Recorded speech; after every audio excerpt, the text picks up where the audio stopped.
sport padovano scende in campo per il Mali, uno dei paesi più poveri del continente africano.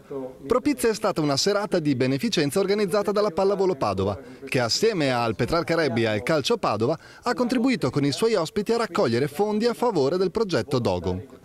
Nato da un'idea di Paolo Menè, l'Onlus Progetto Dogon consiste nel fornire alla popolazione del Mali mezzi e strutture idonee e ad avviare, con il contributo anche di enti pubblici, privati e di imprese italiane, uno sviluppo autonomo delle comunità basato su risorse sanitarie e materiali locali.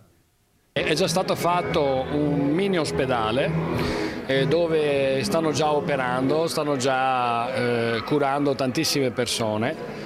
Il Mali è ripeto, è un paese che ha bisogno di tantissime energie e tantissimo aiuto, ha bisogno di materia prima, ha bisogno di essere aiutato anche da persone che hanno le capacità di aiutarlo. Paolo Menè è il promotore di questo progetto e che da tanti anni sta portando avanti gli investimenti che lui riesce in qualche maniera a fare grazie al fatto che ci sono serate come queste. Aspetto tutt'altro che trascurabile la location dell'evento. La serata di beneficenza si è infatti svolta nel parco di Caedimar, realtà vicina alla Pallavolo Padova che si occupa da diversi anni di accoglienza, educazione e formazione di ragazzi in grave disagio sociale e abbandono educativo.